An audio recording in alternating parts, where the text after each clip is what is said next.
Welcome to this virtual panel on Yemen. We are going to have a conversation on the Yemen war, which is the humanitarian state of art in the country and the diplomatic prospects for conflict resolution of this multi-layered conflict started in 2015.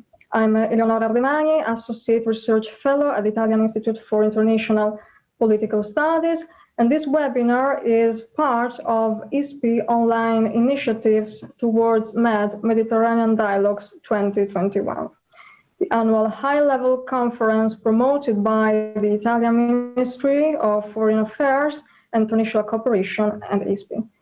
I'm delighted today to introduce the panelists, three experts with deep knowledge of the field. So I'm looking forward to listen at their reflections.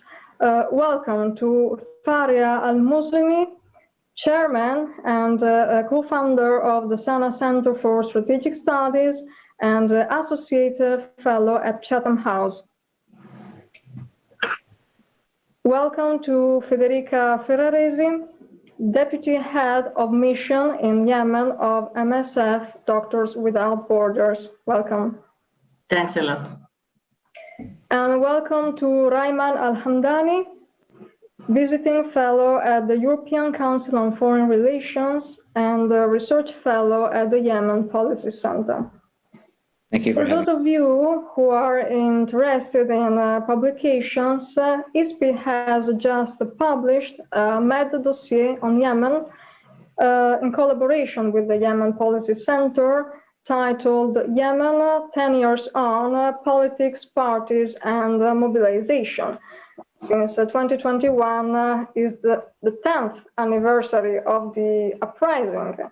And for this reason, we choose to shed a bit of light on politics rather than on strictly military aspects as usual, analyzing how the political landscape of the country has transformed in the last decade with the crisis of the old political parties in Yemen and the emergence of new groups and movements. So have a look at ISPI website if you want.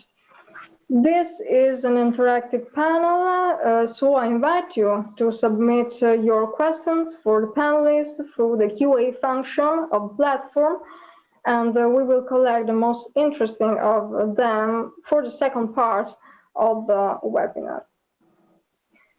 As the war enters its seventh year, Yemen experiences a triple crisis. First of all, there's the ongoing political and military crisis. Yemen's institutions are fractured into a series of local and competing fiefdoms, which often rely on regional backers. A big economic crisis also shatters the country with the devaluation of the national currency, the Riyadh, and the internationally recognized government who delays or even fails to pay public sector salaries, adding even more shadows on post-conflict reconstruction. And we have the humanitarian crisis, the worst humanitarian crisis in the world, according to the United Nations, with impressive child malnutrition rates and an entire generation of Yemenis with limited or even no access to education. For these reasons, Yemen war, which started as a domestic political conflict to become then a regionalized one, needs to be analyzed in all its intertwined facets. Federica, I would start with you. After 6 years of war, Yemen is an exhausted country with about 80% of people in need of humanitarian assistance.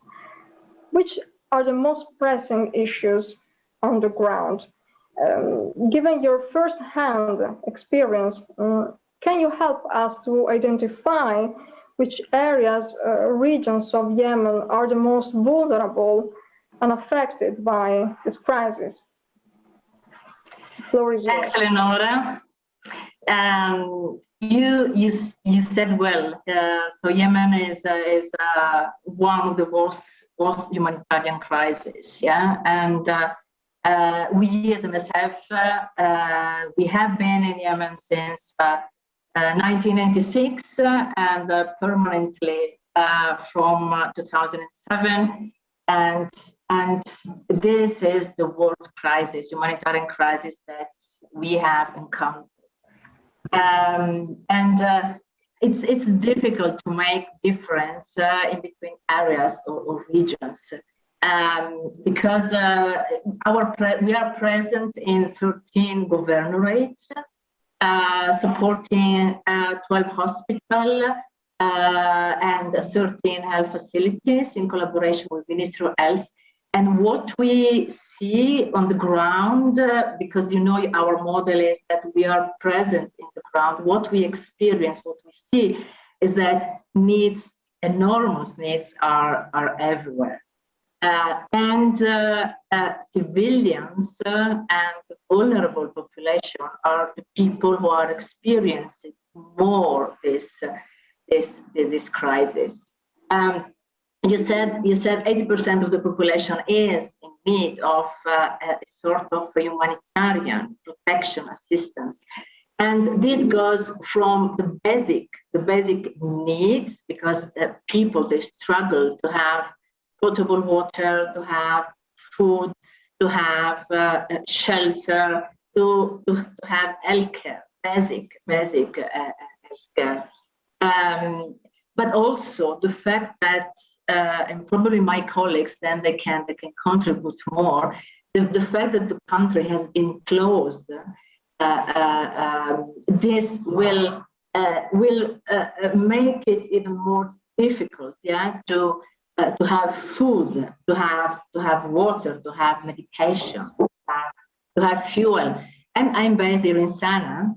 And here in Sana'a, we experience long queues every day of vehicles waiting at the petrol station to get the daily amount of fuel that they can get. And in addition, as you said, the depreciation of the currency and the rampant inflation has made even more difficult, for people, to get what they were used to have before the war, for their life. As MSF, I would like to reinforce, and we have a better understanding and knowledge of the medical need, so the public health system has been decimated, hundreds of health facilities not anymore functioning, the staff not having salary at the end of the month. We support the facilities that we support very often with incentives. And then they rely on our incentives as the basic salary, because they get $30 per month. So this is, and it's not enough to make the life. And enormous shortage of medications or equipment. So this is really the condition of the public health system that we experience in Yemen. And in addition, the continuous insecurity in the country makes even more difficult to reach the facilities that are still functioning, because people, they have crossed the front lines and they put in risk their lives and the lives of their children, not considering the 4 million people obliged to leave their homes for looking for a safe place. And we experienced again a couple of months ago, beginning of February, when there was this escalation in conflict in Marib, that another influx of IDPs was coming from the southwest front line, around 1,000 households, and people displacing more than once, 3, 4, 5 times. And again, a couple of weeks ago, there was, an attack in some IDP camp in the northwest front line, and 3 full camps of IDPs, they have been obliged to displace. In another location, and certainly in other locations where, not having anything, to settle their new life. As I said, so we are working all around the country, and what we are supporting. I would say, when I was reflecting to prepare this conversation, I was reflecting where there are the main needs in terms of health. They are 360 because we support maternal and pediatric healthcare. Since 2015, we have assisted almost more than 120,000 deliveries in Yemen, normal and complicated deliveries. We see that there is a need of the basic treatment for non-communicable diseases like diabetes or hypertension. And then very often people don't find the medications in the facility, or, as I said before, they have to cover long distances, in order to get some medications. And we know that these medications are daily, so with this medication they can have a normal life, and without they cannot. We see enormous gaps in vaccination, the preventive vaccination, for measles, for diphtheria, for cholera. You remember the huge outbreak in 2017 when we have treated more than 200,000 people for cholera. And you know how cholera is basically clean water, is potable water. And this is the main source of infection for this disease. We see gaps in primary health care and in food. As you said, there is a big crisis of food famine in Yemen. And we experienced in 2020, last year, we have treated more than 7,000 children for acute malnutrition, severe malnutrition.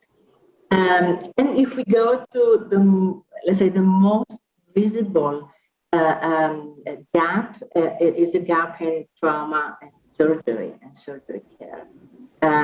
In 2020, so our supported facilities, we have treated more than 15,000 war wounded or people injured by the conflict. But then what is very scary is that almost 30% of these patients were civilians, which is still a huge impact of this conflict is on civilians. And for IDPs, for the vulnerable population, IDPs mainly located in Marib governorate, living in the camps condition, you don't have the basic health care. And we have some mobile clinics in Marib governorate where this is our model of operation to be more close to the population. And we see that the main diseases are diarrhea, skin diseases, or respiratory tract infection. It is really the lack of the basic needs. Thank you, Federica, for sharing with us your first-hand working experience, but also human experience, I would say.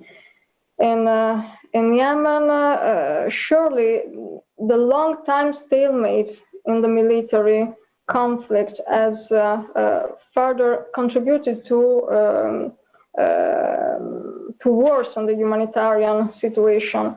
in Yemen. So I would like to return to politics. And Rayman, in 2015, Saudi Arabia began the military intervention to reinstate the internationally recognized government in Sana'a.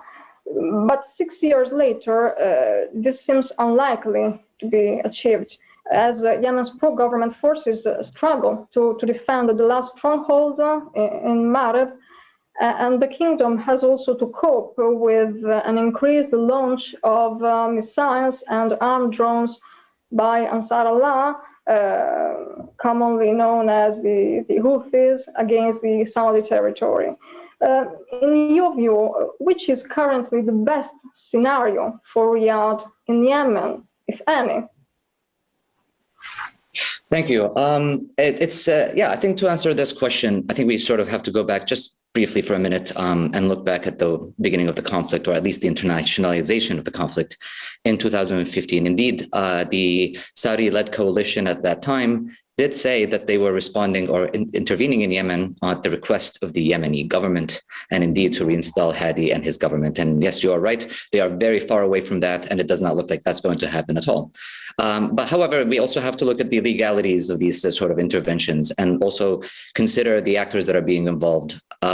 Saudi Arabia now wants to get out of the war. I think everybody knows this. I think they know this. I think all the political talks that are going on right now indicate that Saudi Arabia is obviously very ready to exit the war. But essentially, it's a bit, Saudi Arabia has become a little cornered. And we need to look at the relationship of the Houthis to Saudi Arabia. At the beginning of the conflict in 2014, the leader of the Houthi movement, Abdul Malik al-Houthi, had sent a letter to King Salman when he was put in the throne.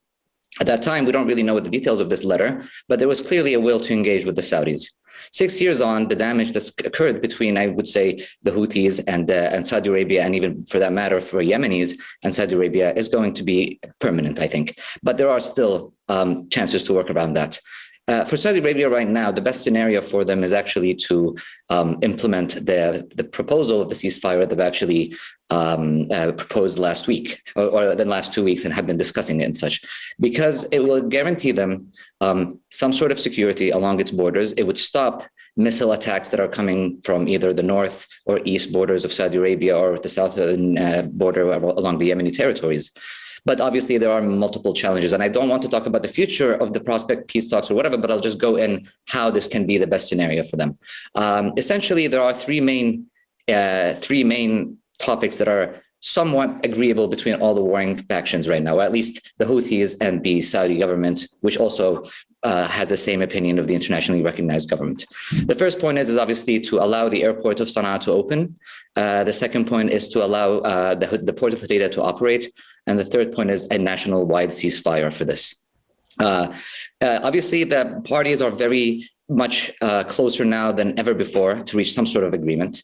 But there are still very big differences. I mean, as somebody had spoken to me earlier today, what the word they said is that the ingredients are there, but it needs to be properly cooked. So we have some agreement, for example, on the opening of the airport, but there are limitations. The Saudis do not want the Houthis to be able to operate the airport to Tehran, for instance, or areas that could potentially make them stronger or get weapons. And the Houthis say, well, we can travel wherever we want, and who's to tell us with that? So these little differences can be sorted out, and I'll leave it to other panelists to discuss these things. But that essentially will ensure that Saudi Arabia can develop a better relationship with the Houthis. The Houthis themselves also realize that the Saudi Arabian kingdom is necessary for Yemen's development, and good relations with them, at least at the border, is required. Albeit, of course, the rhetoric on TV or the rhetoric of the leadership has definitely lessened to become more diplomatic towards Saudi Arabia. At the beginning of the conflict, the Houthis were very, I would say that the rhetoric they had towards Saudi Arabia was extremely much more hostile than now.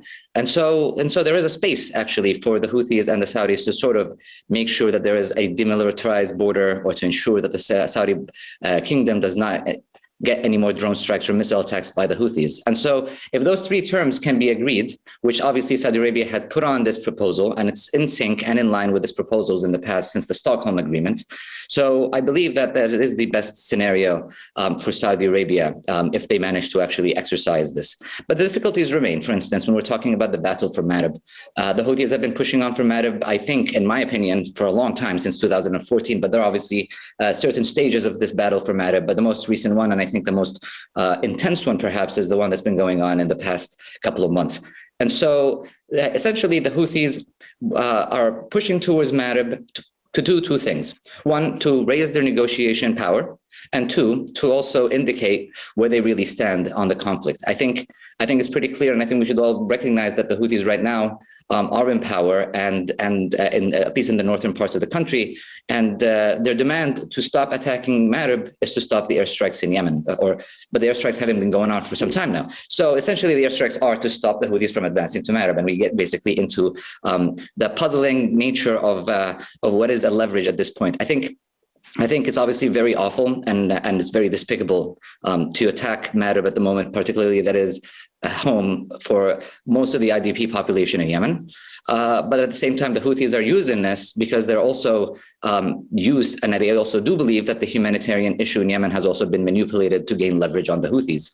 And the Saudi Arabian regime knows that the only way they can press the Houthis is by economic manipulation, such as the blockade, such as the airport, because the Houthis have a lot less to lose than Saudi Arabia in that matter.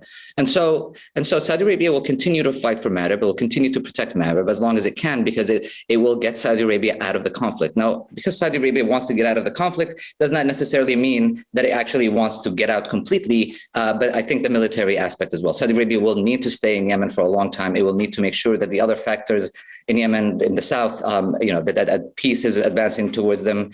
It's going to need to ensure that its border is going to be secured, which is going to take a long time.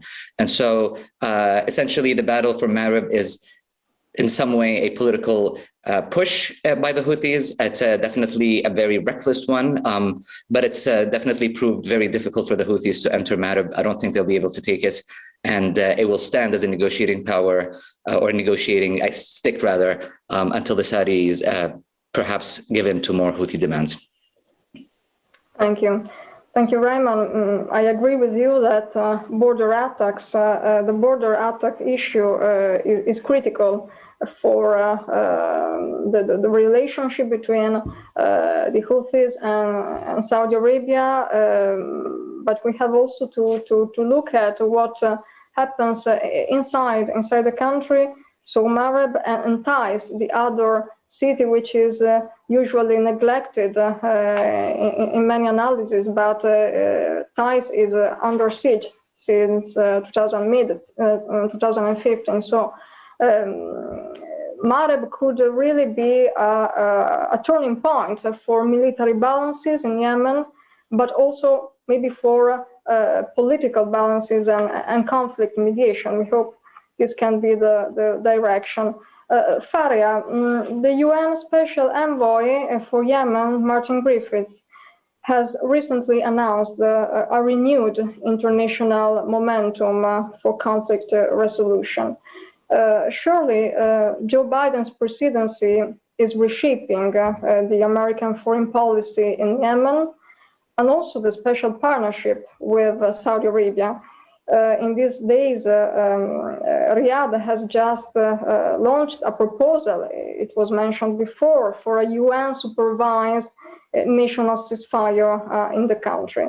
But at the same time, Ansar Allah has restarted on the ground the offensive on Marib. Why this time should be different from the past on conflict resolution? I think there is, even when there is no difference in times, there is always should be a try for a conflict resolution. Even there is no bad timing for that as a matter of rule. I think the different this time, however, is two main ones. Is first, you definitely have a new American administration. For the last 8 years, whether it was Democrats or Republican in the White House, the United States investment in Yemen has been an investment in war, not in peace. It's not just being totally diplomatically silent. and active, but also by supporting the war in a way or another. So that's the main difference, is you have a war party that's not interested in the war anymore. And that party, even if it's very far, is called the United States of America. So that's quite important.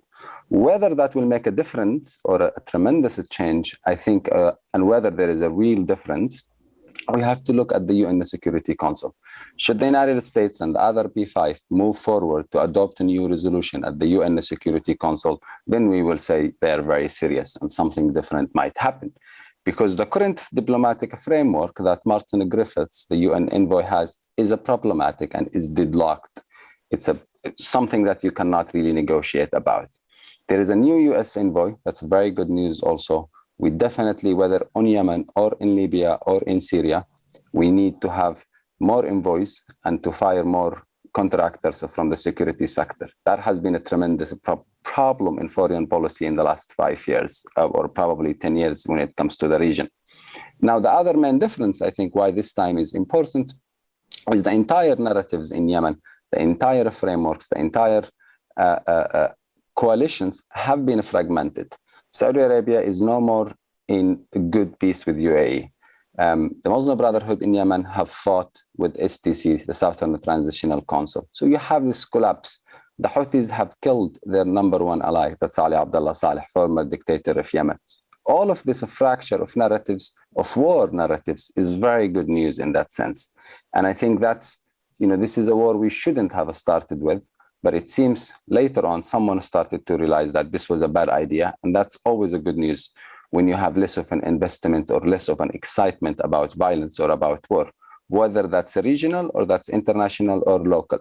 But I think on the long term, what will really decide this, or whether this time is different or no, we have two cities we need to follow, keep our eyes on. They are Marib and Vienna. Whatever will happen in Marib will actually make a lot of difference in the ground, as Rayman was saying. It will give the Houthis either a reality check, or it actually will never stop them. And they won't stop with the rest of Yemen. They will march all the way beyond the borders if they take over Marib. It's an end. But at the same time, the negotiations happening in Austria about the nuclear deal, I think will play an important role in deciding whether we are going to totally dismantle the regional aspect of this war, or we will keep it as a fueling aspect to the larger war in Yemen. So we should keep our eyes, I think, in these two very different cities, but very critical on what will end up happening in regards to Yemen. Thank you. Thank you, Faria. And this helps us to keep in mind how much the Yemen conflict has become also a regional battlefield. Although this war started as a political conflict for power resources, and you stressed the importance to look also at what happens in Austria. This is very crucial for us. Federica, trying to add even more info on the humanitarian issue in Yemen. Yemen has just received the first shipment of COVID-19 vaccines as part of the COVAX initiative. And in these days, the country registers a surge in confirmed coronavirus cases in the areas held by the internationally recognized government. We know that we don't have available data on what happens in the de facto authority of Ansar Allah. In which way the pandemic has impacted on humanitarian assistance in Yemen? Yeah, you said well. So it's a month ago that Yemen has experienced a second wave of COVID epidemics, and what we see on the ground is that this second wave is, as it happened in Europe and in the Western country, is dramatically more heavy than the first one. Looking at the data, so in the past 2 weeks, in the south area, they have registered more than 1,400 cases in only 2 weeks, and with a very high mortality rate, which is alarming. But we have to put this with the fact that so far we don't have, as you said, we don't have a database response in Yemen. Why? Because we have data only from one area of the country. Yeah, so in the country we have the south where we have some data, people are tested. We saw a certain engagement from the authorities in terms of enforcement of preventive measures in the community. We have a sort of quarantine, for all the people coming from the outside in place, a good system of quarantine. So we can say that we have a sort of system in place, which is not the case for the north, where people are not tested. And COVID, there is no COVID. This is what continuously authorities are telling us. There is a sort of stigma, so which was present also even in Europe, so stigma, against this disease, which is a little bit is invisible, but has a very high transmission rate. So these things, so the context where this pandemic is back with the second wave is definitely more complex, and you can imagine that without data, without accurate data, it's very difficult to have the possibility to respond, for any actor. But we can add. I can add other components and other elements, which is already the humanitarian response in Yemen is far from being adequate. During the last high-level pledging event led by OCHA, beginning of March, you know that the requested funding, was matched only for 40%. So against comparing to the 3 billion, 85 billion USD, they have the conference was able to collect only 40% of this amount. So there are less funds for humanitarian actors in the country, and this means that less actors can engage themselves into the response. Even we are supporting, we as MSF, we are responding both in the north and the south, in Sana, in Aden, and in other governorates. But so far, we are the only actor who is responding, promptly responding on the ground. This means that for the population, so they have, they have less support, if COVID will continue, to escalate as it is in the past weeks.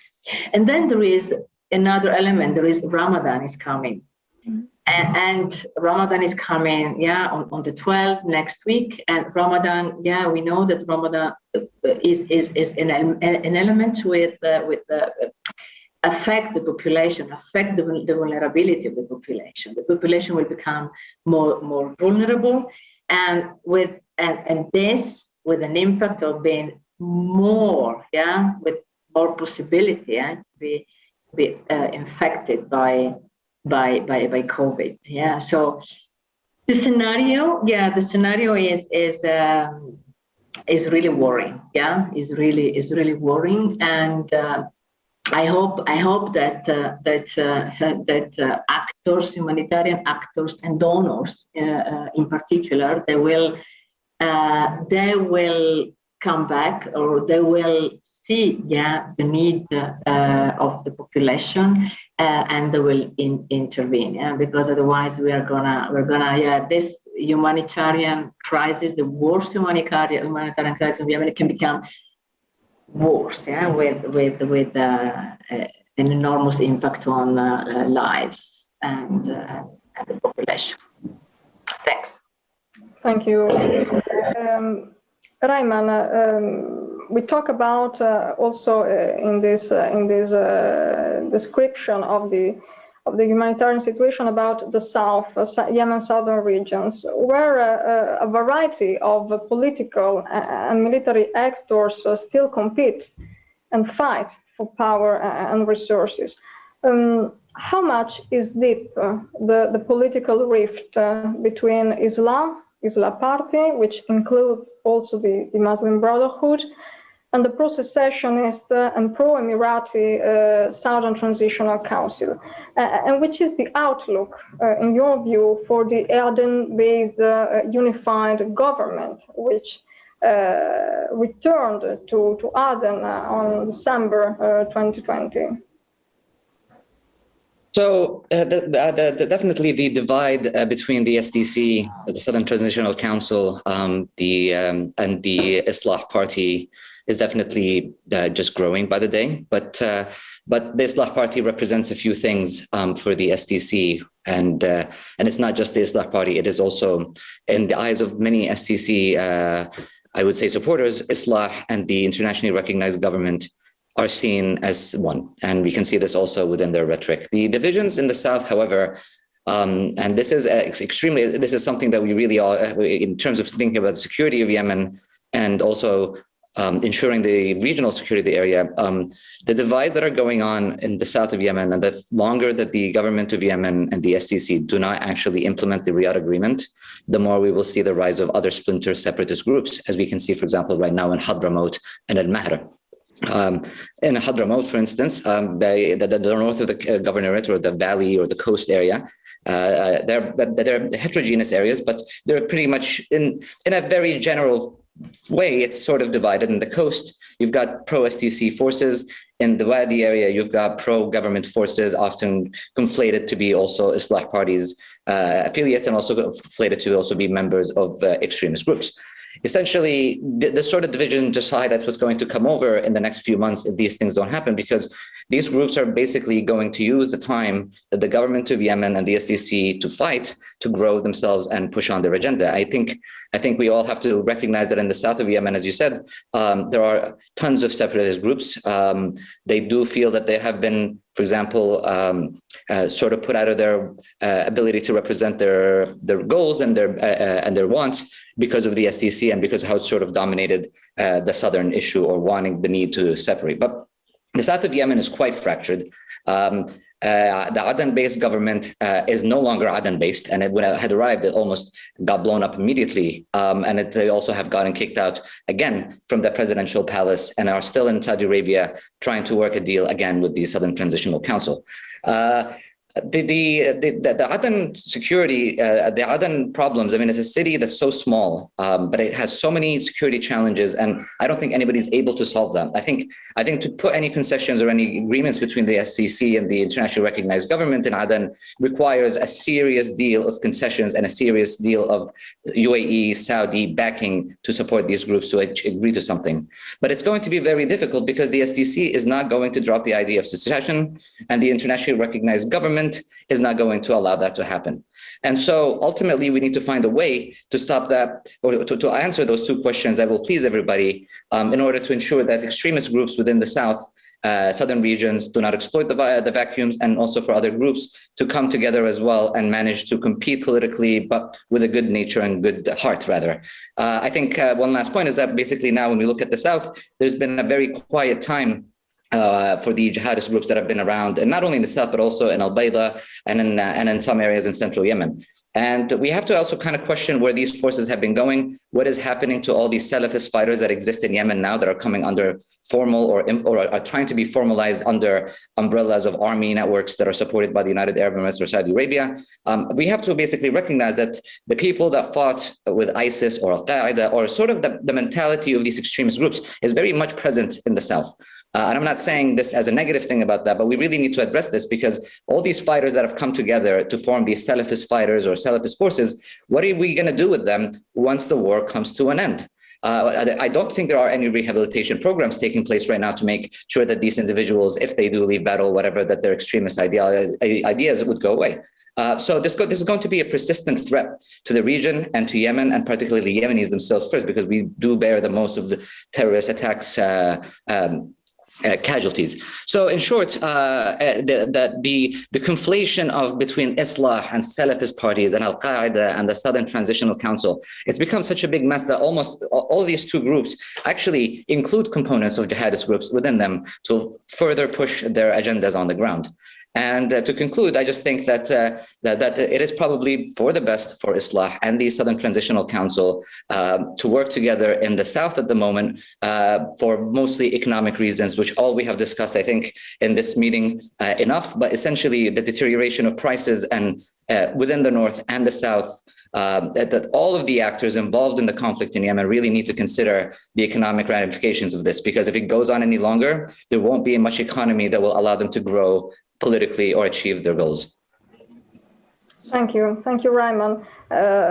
You rightfully raised this point about armed Salafism, which is something new for Yemen in the contemporary age, and it is some sort of product of this complex war. And moreover, we see in some areas, I think, for instance, to ties, but also Aden, the intertwining between the Salafi belief of some fighters and local identities and local claims for autonomy. And this is another variable, I think, to continue to follow and monitor. Faria, let's talk about Iran. You mentioned before Austria and the new talks between indirect talks between the United States and Iran, trying to revive the JCPOA. The Houthis and Iran have become closer than in 2015 due to the Saudi-led military intervention in Yemen.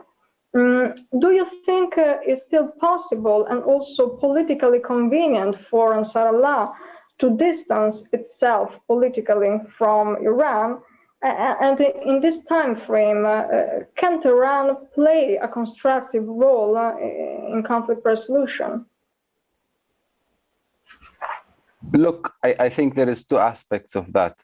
First, the local one, the Houthi one, which is, I have no doubt that the Houthis are willing to stop their war with Saudi Arabia tomorrow, or even last night. And they actually have constantly been engaged with Saudi Arabia. As Rayman pointed out, at the earliest, they were very positive, and they continue to actually have a backdoor channel even today. To my knowledge, communication between the Houthis and the Saudis never stopped, and I don't think it will ever stop. Now, that's not really the issue, because the Houthis are, again, willing to stop their war with Saudi. The problem is they're not willing to stop their war on Yemenis. That has been an important struggle with them. They're willing to stop the country, the border attacks, the drones, all of this. But again, not the war on Taiz, not the war on Marib. And that's quite problematic. Second aspect of your question on where Iran fits with that specifically is also, as you pointed out correctly, Iran was much less active and engaged with the Houthis in 2015 than it is today. And it actually is more powerful in Yemen today than it was by that time. And its destiny with the Houthis, or the fate, is more connected than it has ever been, even in Tehran's dreams. There are a few reasons why that happened. As you said, the war, weirdly enough, it actually strengthened the Houthi-Iran connection. But I think also there was the international withdrawal from Sana'a. When all embassies left Sana'a, the only embassy was left in Sana'a was the Iranian. And in fact, sometimes the Russian, until Saleh was killed. So that kind of essentiality between the Houthis and the Iranians only grew up, that they became the only friends who outside Yemen actively engage with them. So at the beginning, the Iranians did not invest much in Yemen. They did not actually, financially speaking, as you would imagine them. But as soon as Yemen file and war became important, it became a very, very valuable card for them in many ways. And obviously, even if the investment on the Houthis is still close to zero when you compare it to Iran's investment in Syria or in Iraq or in Lebanon, it's still a pretty liquid card, a pretty significant and pretty important for a lot of reasons, because it's close to Bab al-Mandab, but most importantly, it's close to Mecca, and it can be annoying to the Saudis in that sense. So that essentiality only increased. And if you look for the last 5 years, what happened when Yemen officially cut ties with Iran and they withdrew the Yemeni ambassador from Iran, what happened is for the first time, the Iranians actually handed the embassy to the Houthis. Before that, you always had the Iranians, when you ask them about the Houthis, there was that level of deniability. You know, the Houthis, how do you spell that? What's that? And suddenly, they handed them the embassy in Yemen. They even took care of their international, political, and diplomatic file because the Houthis became more useful to Iran with much, much less of actually even cost in that end. And what happened over the last few years is for the first time, Iran publicly violated international resolutions on Yemen, including 2216. And it became the only country in the world that officially actually recognized the Houthis. Why all of this? Why is that? I think for a lot of reasons. When the US-Iran deal happened in 2015, Yemen war was the price for that deal. You even by that time had a lot of the Democrats, you know, and Robert Mali Group and others actually looking at Yemen war as a very, very small price for the larger deal they did with Iran. And they decided to close their eyes of what's happening in Yemen just so that the Iran deal continues to happen. I think we're in a similar stage right now, where there is a need or a conversation behind doors and in front of cameras at the same time to have a new deal with Iran. Same conversation now is happening. Are we going to condition Iran to behave in the region, or we are going to normalize another fourth capital in its hands? And I think that will be decisive. Iran sometimes is, to my knowledge, when it was the Kuwait negotiations, they delivered pretty well. They actually influenced the Houthis to go to there. They played a very constructive role in that time because they had some sort of an incentive to do so, which is the constant of the Iran deal. Do they have that today? That's probably a different calculation. But my knowledge or my larger understanding of this relationship is, I believe if you ask Iran to behave in Iraq, that's not going to happen in their dead body. If you ask them to behave in Syria, they'll ask you to get out of here. Totally forget about it in Lebanon. In Yemen, maybe they will. And again, I think that's depending on whether the Houthis, the Saudis strike a deal, but most importantly, whether this war continues or stops. Because two things have constantly helped Iran and all foreign actors, whether problematic countries or even problematic INGOs, what have made these foreigner actors thrive in Yemen is two things: a war and a weak state. If we want to counter Iran in Yemen, we need to stop the war, and we basically need to empower the state rather than weakening it, or even worse, trying to replace it. Over. Thank you. Thank you, Faria. And surely what has helped a lot Iran in Yemen so far is the great fragmentation of the anti-Houthi camp. So we can't speak about pro-government forces, since there are so many players and agendas and rivalries also within the camp which opposes to the Houthis. I would open the floor now to some questions arrive from our public, and I see special attention from our public to the role of regional actors. For instance, there is a question on Qatar and another question on Oman, and I would involve in this answers both Rayman and Faria. The first question is after the Al-Ula declaration, which formally solved the crisis within the Gulf Cooperation Council in January 2021. Is there room for a constructive role of Qatar in Yemen? This is the first question from our public. I remember that Qatar mediated in the last round of the Sada Wars in 2010, brokering a mediation between Saleh's forces and the Houthis. The second question on Oman, can Oman assume a more visible role regarding mediation on Yemen? And I feel the great added value of Oman regarding Middle East politics is its ability to play informally its role of mediator. So I would like to hear from you on these points. Please, Rayman, if you want to start. Sure. Just very quickly, I think it's very important that you noted that the role that Qatar had played with ending or at least negotiating or mediating between the Houthis and the state of Yemen in between 2006 and 2010.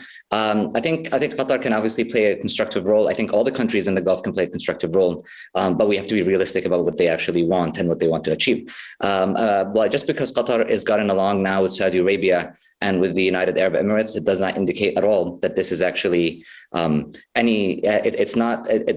should not be an indication that, all right, everything's fixed immediately. Qatar still has its ambitions. There's still a lot of mistrust between Qatar and Saudi Arabia and Qatar and the United Arab Emirates. And this also can be, this may have died down in other countries, such as in Libya, for instance, but in Yemen at the moment, Qatar's role should be in line with the coalition's role in order to achieve anything that's productive or proactive. The Qataris cannot negotiate anything now between the Yemenis because they are very much so pro-Islah, at least the regime there is, and so they do not have a neutral position like Oman does. And so Qatar's goal in Yemen is to is to support Islah, and then once the rift had occurred with Saudi Arabia, the goal was to basically also continue to support Islah, but to also have the Qatar arm be stronger. And so for Qatar to play a stronger role in Yemen right now, I think is just to be a better allocation of funds. And just quickly about Oman, I'm not sure really what the a more visible role or whatever that's going to do that, but I can tell you that Oman has been doing such an amazing job. Particularly, it's very, very difficult to make the Yemeni actors even sit down together on a table. I think the more visibility or the more appearance that Oman takes as a mediator will probably suck away from its neutrality image. And I don't think that would be wise for the Omanis to sort of boast around that they are mediating between the Yemeni actors. I think on the contrary, Oman needs to maintain its sort of secretive or rather quiet personality on that order, and in order to remain a neutral mediator and to also continue being able to press the parties to come to some sort of agreements in its country. Faria, if you want to add your thoughts on this, please. To echo exactly what Rayman said, I don't know if Oman is willing to play more visible role, or even if it should in any way. In fact, in that regard specifically, I think it can play a more constructive role, and it should. But the Omanis do not like media and researchers and social media, which has been one of their significance actually in matter of regional conflict resolution. Even when we look to the Iran deal, they have always, the Omanis have nice speeches and quiet rooms with no media around. I think that's what it takes for the regional aspects to actually be looked at.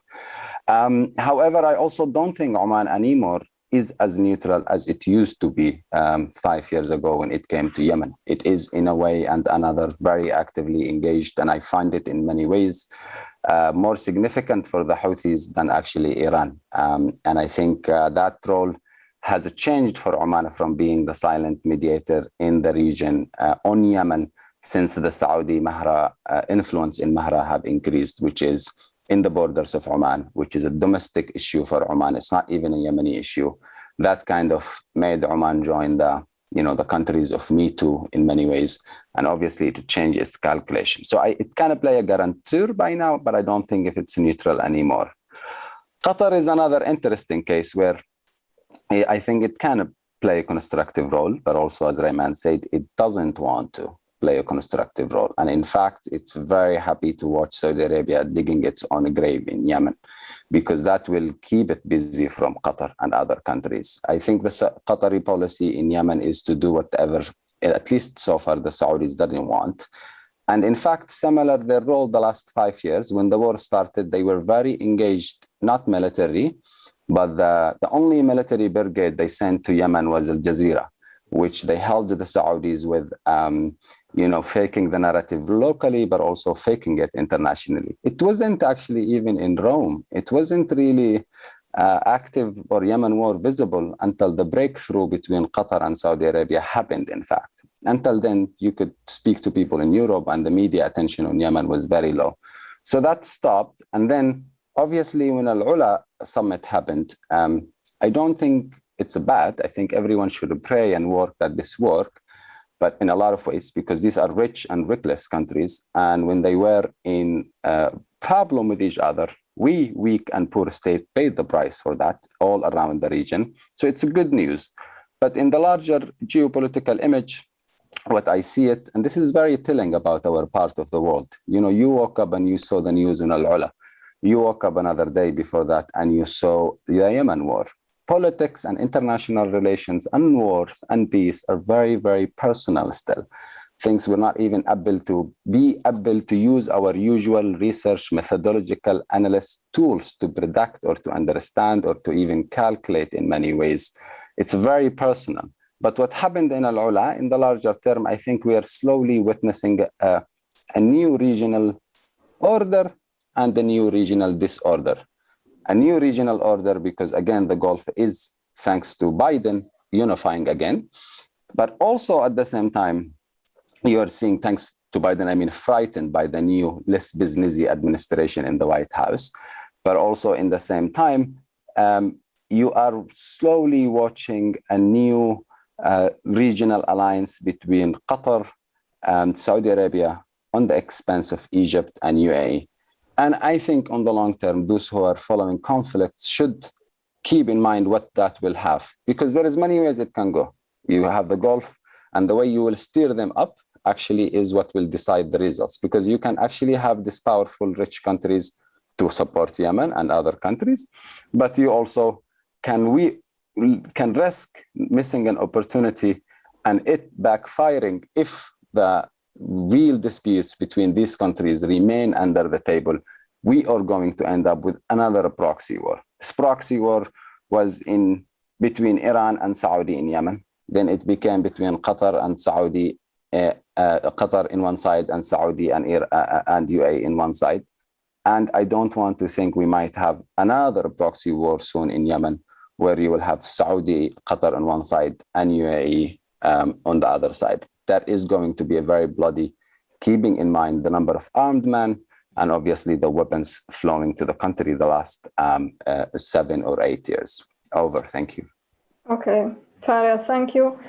So the rift within the GCC, I feel remains alive when we talk about what's going on in Yemen and prospects for this country. We are running out of time, and I really want to thank you, ISP Public, for to send us so many questions. There's a really last question that I would like to share with Federica on the humanitarian action. Our public writes to us, don't you think the issue of humanitarian action is not only about availability of resources, but also other aspects are crucial, for instance, access and prioritization and capacity. What do you think about this in 2 minutes, if you manage to do this? Thanks for this question, because will help me in complete with all the obstacles and the difficulties that humanitarian actors are encountering in working in Yemen. So one we said is the financial support, but another important is the access, which is difficult. Very often we are not allowed to work in certain areas. We are not allowed to be proximate to the population. We can, especially in the north. And we are not, we face extremely complex administrative process, like the visa, it takes 8 weeks, for us to have a visa to work in the north. Or the importation process, it takes months, to get our medications and drugs inside the country. And not talking about all the permits and the authorization that we need for our movement, movement of people and movement of drugs, all in addition to the security constraints. So there are many obstacles, and this is an additional complication of for humanitarian actors in working in Yemen, and also the difficulty in using in their operational model. We as MSF, our operational model is we work in the field, but many other actors they don't. And this is not because they don't want, but it's because they are facing so many obstacles and constraints. And at the end of the day, the support is at the distance, is the remote support. And you can imagine it's not as effective as being present and close to the population. Over. Thanks. Thank you, Federica. I know Farial want to add something on this. Okay. It was really a great conversation. Thank you very much to our guests for this insightful panel. Unfortunately, we have no more time and we must close our conversation. I apologize with the public for the questions which were not answered, but a word thank you for attending this webinar. Thank you to Rayman Al-Hamdani, to Faria Al-Muslimi and Federica Ferraresi for being with us today, for your time and effort in working on the ground in research and analysis. And this is day by day extremely useful. And ISPIMED events and publications continue soon, so stay with us. Goodbye. Thank you, Eleanor. Thank you very much.